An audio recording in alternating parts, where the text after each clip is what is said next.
Assalamualaikum warahmatullahi wabarakatuh. Perkenalkan, nama saya Dian Fitriani dengan NPM 1975102556. Di sini saya akan mempresentasikan tentang kelompok teroris yang ada di Indonesia. Salah satunya Jamaah Islamiyah atau yang disebut dengan JI. Siapa itu Jamaah Islamiyah?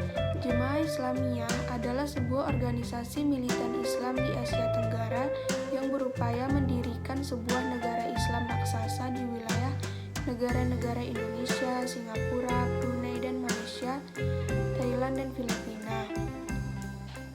Pemerintah Amerika Serikat menganggap organisasi ini sebagai organisasi teroris, sementara di Indonesia organisasi ini telah dinyatakan sebagai korporasi terlarang. Menurut informasi intelijen, Jamaah Islamiyah mendapat bantuan keuangan dari kelompok teroris lain seperti Abu Shawaaf dan Al-Qaeda. Jamaah Islamiyah berarti kelompok Islam atau masyarakat Islam, dan di pemberitaan surat kabar disebut dengan JI. Keberadaan organisasi ini disangkal oleh pemuka-pemuka agama dan para politisi seperti Hamzah Has dan Amin Rais, mengingat sulitnya memahami antara aksi dan tujuan yang hendak dicapai dari setiap aksi. Adapun ideologi Jamaah Islamiyah sebagai berikut. Ideologinya sebagai Islamis, fundamentalis Islam, Sunni Islam, dan Pan-Islamis, yang dipimpin oleh Abu Bakar Ba'asyir. Wilayah yang dioperasikan di Asia Tenggara meliputi negara Indonesia, Malaysia, Filipina, Singapura, dan Thailand. Negara sekutunya yaitu ada Taliban dan Al-Qaeda. Musuhnya meliputi negara Australia, Brunei, Indonesia, Malaysia, Filipina, Singapura, Thailand, dan Amerika Serikat. Jamaah Islamiyah wilayah Asia Tenggara ada dari Zarkasih dan Amir yang meliputi bidang dakwah, bidang tarbiyah, dan bidang perbekalan. Adapun oleh Abu Dujana meliputi bidang militer. Di bidang militer ini terbagi lagi menjadi Isobah 1 di Kota Solo untuk pusat dakwah, yang ke Isobah 2 ada di Kota Semarang untuk dibasmi, di Isobah 3 ada di Kota Surabaya untuk dibasmi juga, dan di Isobah 4 ada di Jakarta dan sampai sekarang masih ada. Seperti apa aksi Jamaah Islamiyah? Keterlibatan kelompok Islam radikal dalam aksi teror sama sekali bukan fenomena baru dalam sejarah politik di tanah air. Dari banyaknya aksi teror yang berlangsung hampir 1,5 dasawara pasca reformasi, dapat kita telusuri rangkaian panjang pergolakan politik dan keagamaan yang berlangsung sejak masa reformatif terbentuknya republik ini hingga setelahnya, yang bisa dilihat sebagai akar dari radikalisme Islam saat ini. Tidak semuanya memiliki keterhubungan dengan gerakan sejenis sebelumnya, tetapi sejauh melibatkan bagian-bagian tertentu, Jamaah Islamiyah atau yang disebut dengan JI dipimpin Abdullah Sungkar dan Abu Bakar Ba'asyir. Tali keterhubungan ini tampak cukup jelas.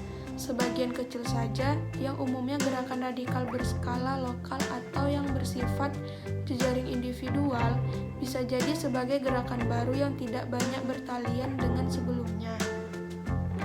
Adanya pengaruh dan jejaring dengan kelompok-kelompok radikal Islam yang bersifat global, seperti Mujahidin Afghanistan, Al-Qaeda, maupun ISIS yang belakangan ini ramai menjadi perbincangan, adalah hal yang sangat berbeda dengan radikalisme keagamaan periode sebelum-sebelumnya yang bersifat domestik, termasuk faktor penyebab dan juga aktor-aktornya.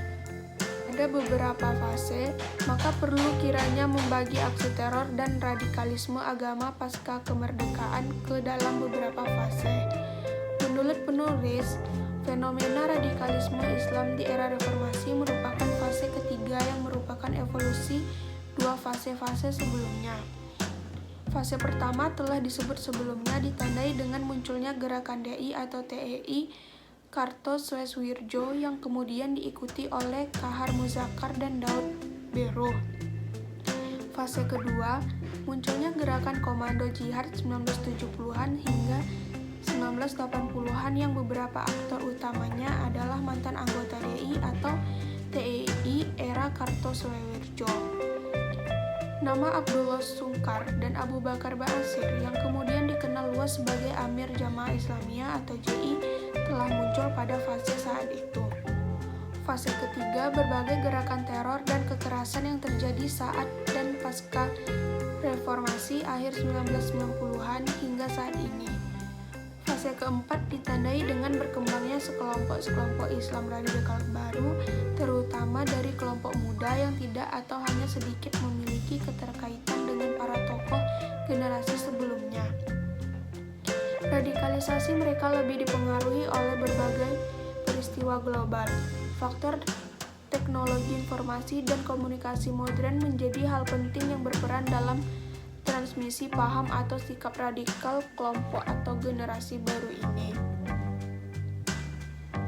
Konsep Jamaah Islamiyah sejalan dengan konsep Qut tentang masyarakat jahiliyah, baik Darul Islam maupun Jamaah Islamiyah atau yang disebut dengan JI juga memberikan penilaian keagamaan terhadap pemerintahan Republik Indonesia yang karena ketidaksediaannya menjalankan syariah dengan kafah sebagai pemerintah jahiliyah.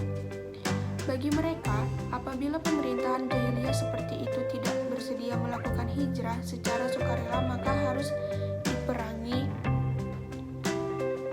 Adapun contoh aksi Jamaah Islamiyah, menurutnya, polisi menjadi sasaran target sekelompok teroris karena menghalangi gerakan mereka. Selain itu, banyaknya terduga teroris yang ditangkap oleh tim Densus 88 anti teror Polri juga menjadi pemicu melakukan aksi teror di beberapa wilayah di Indonesia. Diketahui sejak Januari hingga Maret 2021, sebanyak 94 terduga teroris telah diamankan pihak kepolisian. Mereka berafiliasi dengan sekelompok Jamaah Ansharud Daulah atau yang disebut dengan JAD dan Jamaah Islamiyah atau yang disebut dengan JI. Selain balas dendam, mantan petinggi Jamaah Islamiyah itu menilai jika saat ini para teroris sudah menganggap pemerintah Indonesia sebagai musuh mereka. Mereka yakin bahwa sekarang sedang perang dan wajib fardu ain memerangi pemerintah Indonesia. Kalau sudah fardu ain berperang di Indonesia, maka wanita dan lelaki akan mengangkat senjatanya, katanya. Jadi, suatu keyakinan selain keyakinan faktor balas dendam dipungkas pria yang juga pengamat terorisme tersebut. Baiklah, sekian presentasi dari saya. Jika ada kesalahan, mohon dimaafkan. Wassalamualaikum warahmatullahi wabarakatuh.